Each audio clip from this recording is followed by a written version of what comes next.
untuk air. Akan tapi karena saking tidak berharganya nikmat tersebut, maka Allah SWT beri kepada mereka. Jadi beda Pak, ngasihnya Allah kepada kita dan perbedaan Allah SWT memberi kepada kita, memberi harta kepada kita dan memberi harta kepada orang kafir itu beda Pak.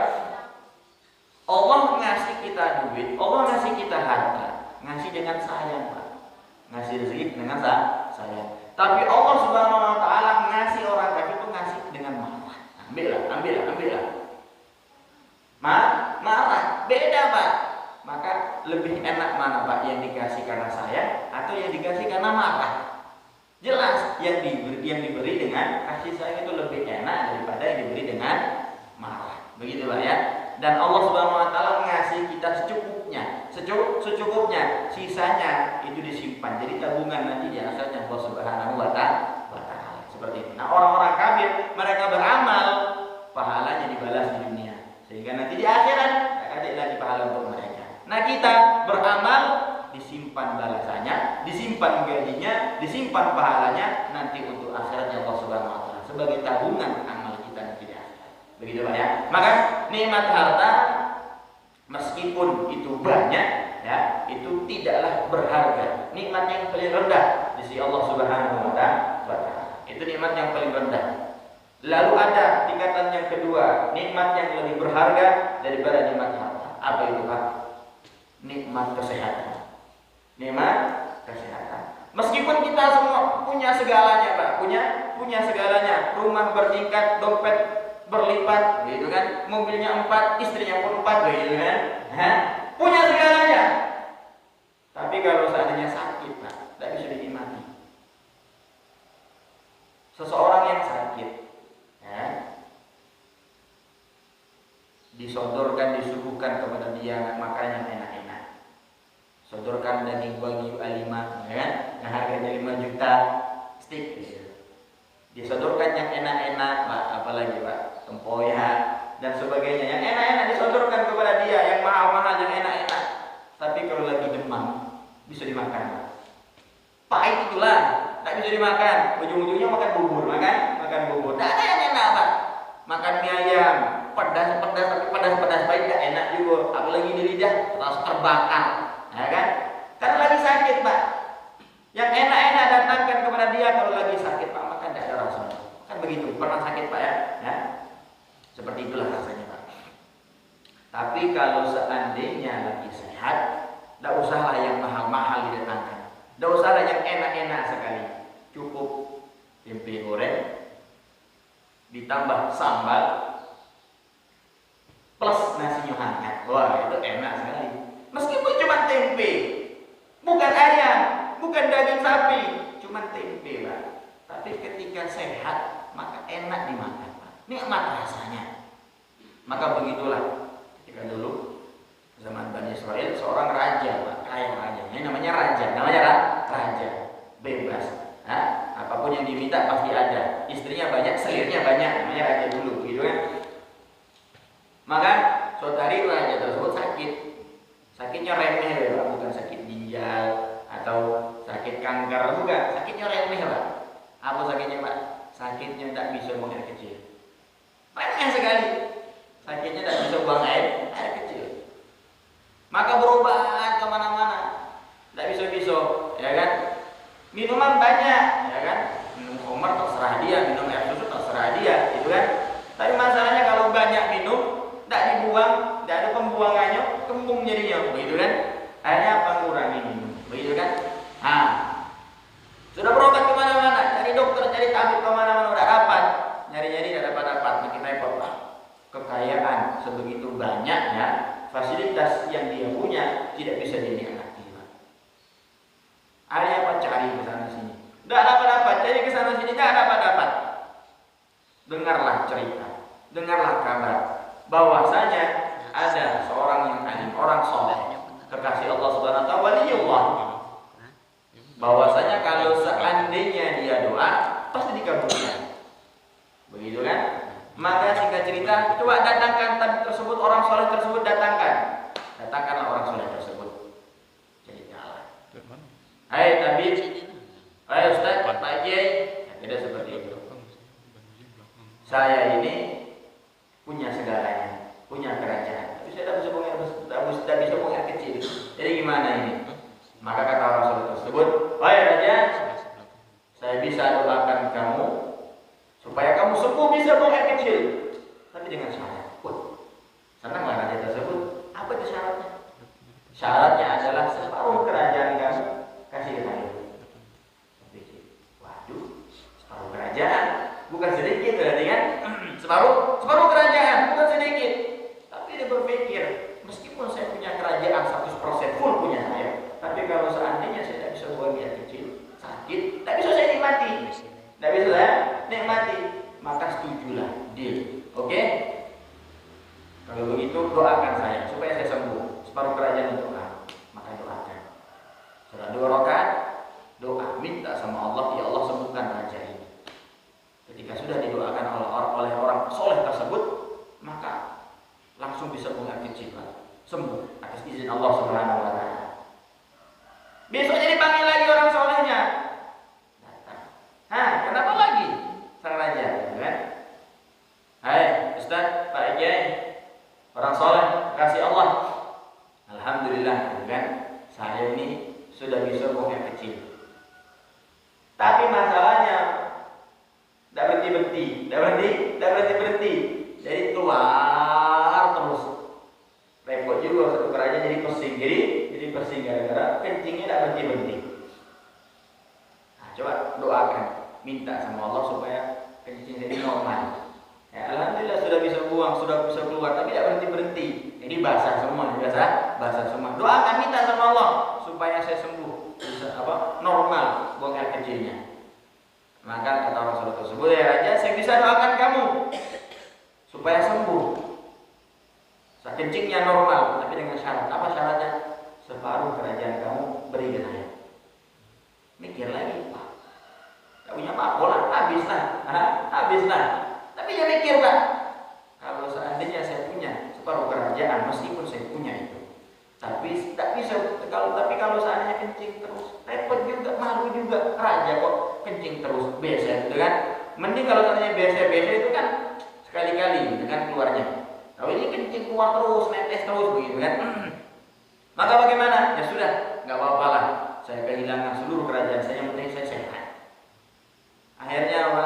Minta doa, minta sama Allah Subhanahu wa Ta'ala, Allah sembuhkan dia dengan izin Allah Subhanahu wa Ta'ala. Maknanya apa, Pak? Maknanya adalah kerajaan sebanyak apapun itu, sebesar apapun kerajaan tersebut, nah, itu tidak akan bisa dinikmati kalau seandainya tidak sehat. Sebanyak apapun harta kita, kalau seandainya tidak sehat, maka tidak bisa dinikmati. Ketemu daging, aduh kolesterol, itu kan? Ketemu apa? Asam urat lagi, ini lagi, banyaknya. Makan nasi, aduh udah bisa makan nasi karena katanya kan menggulung, begitu kan? Maka tidak bisa dinikmati. Kapan kalau seandainya tidak sehat, maka kerajaan yang besar tidak ada nilainya dibandingkan dengan air kecil, air kencing, begitu kan, Pak? Maka sangat hina sekali. Allah jadi Allah Subhanahu wa Ta'ala, nikmat yang lebih tinggi daripada itu namanya ada. Yang nikmat yang lebih tinggi daripada itu ya adalah nikmat iman, nikmat Islam. Maka nikmat iman, nikmat Islam merupakan nikmat yang paling tinggi, Pak. Kenapa demikian? Karena meskipun dia punya harta, meskipun dia sehat segar bugar, tapi kalau seandainya dia bukan orang Islam, kalau dia tidak beriman, maka dia adalah orang yang merugi, Pak. Bahkan seekor babi pun paham itu. Seekor babi pun paham itu.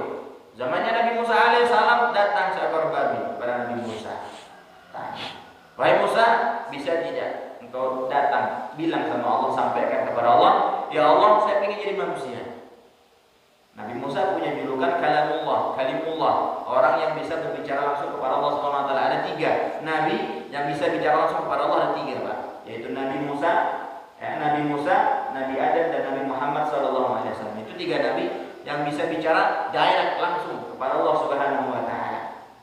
Maka disampaikan, ya Allah, ada seekor makhlukmu, seekor babi. Dia minta ya Allah untuk dijadikan sebagai manusia. Karena Musa sudah jadi babi, malu jadi babi, Pak. Makanya babi itu kenapa dia jalannya merunduk? Karena malu. orang tuanya babi, gitu kan? Kalau kelinci bukan apa? Yang loncat-loncat itu kanguru ya, kanguru. Kenapa dia loncat-loncat kalau jalan? Karena dia senang. Induknya bukan babi, begitu Pak. Malu, bukan malu. Bosan jadi babi. Dia minta jadi manusia. Maka Allah Subhanahu Wa Taala, oke, gampang kan? Gampang. Tapi dengan satu syarat. Apa itu ya Allah? Saya bisa jadikan dia menjadi seorang manusia, tapi dengan syarat manusia tak beriman. Maka disampaikan, babi, kata Allah Subhanahu Wa Taala, Allah mampu, maha mudah sekali, gampang sekali jadikan kamu sebagai manusia. Bisa, gampang. Tapi dengan satu syarat. Apa itu Nabi Musa? Babi tersebut tanya. Allah akan jadikan kamu sebagai manusia, tapi manusia yang tidak beriman. Maka apa jawaban babi tersebut? Bukan oke, tidak apa-apa daripada jadi babi. Itu kan tidak, Pak. Kata babi tersebut, wahai Musa, lebih baik saya menjadi babi daripada saya menjadi orang yang tidak beriman, manusia yang tidak beriman. Babi pun paham, Pak. Kenapa demikian?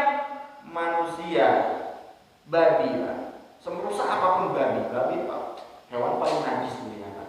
Kalau dipegang, maka wajib dicuci dengan 7 kali basuhan, salah satunya dengan tanah. Beda dengan anjing. Kalau anjing tunggu dia basah, baru najis, menajiskan kita. Tapi kalau babi, mau dia kering, mau dia basah, maka membuat anggota badan kita jadi najis ketika kita sentuh.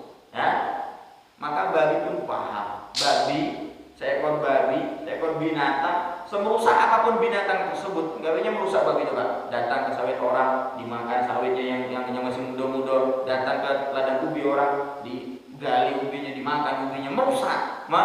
Hampir tidak ada manfaatnya sama sekali babi tersebut, Pak. Kecuali untuk orang Cina, atau orang Cina dimakan sama orang itu. Maka semerusak apapun babi, ya, sebanyak apapun, sedolim apapun babi tersebut, semerusak apapun babi tersebut, rusak sana rusak sini, ya, kalau dia nanti selesai urusan, Pak. Tidak ada pertanyaan, tidak ada hisab, tidak ada siksa nanti di akhirnya Allah Subhanahu Wa Taala. Ya, itu kata Bapak. Tapi kalau seandainya manusia ketika dia tidak beriman, ketika dia berbuat kerusakan, maka kematian dia adalah awal daripada kecelakaan dia, kesengsaraan dia. Maka Allah Subhanahu Wa Taala, orang yang tidak beriman, maka ulaika kal an'am bal hum adall. Orang yang tidak beriman itu, Pak, itu seperti binatang, bahkan lebih hina lagi daripada binatang. Ulaika kal an'am bal hum adall. Mereka itulah orang yang seperti binatang, bahkan lebih hina daripada binatang. Maka nikmat yang paling besar, nikmat yang paling tinggi merupakan nikmat bisa beriman kepada Allah Subhanahu Wa Taala. Maka nikmat-nikmat yang Allah berikan kepada kita, Pak, nikmat-nikmat yang Allah Subhanahu Wa Taala berikan kepada kita itu merupakan ujian. Ada orang yang diuji dengan kesenangan, ada orang yang diuji dengan kesulitan. Semua itu ujian, Pak. Bukan berarti orang yang diberikan kesenangan, Allah sayang kepada dia, diberikan fasilitas yang banyak, ya kan? Bukan berarti Allah sayang kepada dia. Itu adalah ujian. Dan bukan berarti orang yang diberikan kesulitan, miskin, tidak punya apa-apa, Allah benci kepada dia. Tidak berarti seperti itu, Pak. Maka semua itu adalah ujian. Setiap kita masing-masing sedang diuji. Ada yang diuji dengan kesenangan, ada yang diuji dengan kemelaratan, dengan kesulitan. Maka orang yang diuji dengan kesenangan, kalau seandainya dia syukuri nikmat tersebut, maka dia lulus ujian, masuk dalam surganya Allah Subhanahu Wa Taala. Lalu orang yang diuji dengan kesabaran, diuji dengan kesulitan, kemelaratan, kalaulah dia bersabar dengan ujian tersebut, kalau dia bisa bersabar, maka dia lulus ujian, masuk surganya Allah Subhanahu Wa Taala. Maka nikmat-nikmat yang Allah Subhanahu Wa Taala berikan kepada kita, kalaulah nikmat tersebut kesenangan, diberikan anak istri, diberikan mobil, diberikan motor, diberikan uang yang banyak, rumah yang besar, rumah yang mewah, begitulah, Pak. Kalau seandainya kita syukuri, maka kita telah lulus ujian, kita masuk ke dalam surganya Allah Subhanahu Wa Taala. Tapi kalau seandainya orang tersebut tidak bersyukur atas nikmat tersebut, maka dia telah gagal daripada dalam ujian dan akan masuk ke dalam nerakanya Allah Subhanahu wa taala. Bagaimana cara mensyukuri nikmat Allah, Pak? Bagaimana cara untuk mensyukuri fasilitas yang Allah berikan kepada kita, mobil, anak, istri dan sebagainya, ladang yang luas berhektar-hektar? Caranya adalah menggunakan harta tersebut untuk taat kepada Allah Subhanahu wa taala. Ketika dengan harta tersebut engkau taat kepada Allah, maka engkau telah bersyukur, engkau lulus ujian.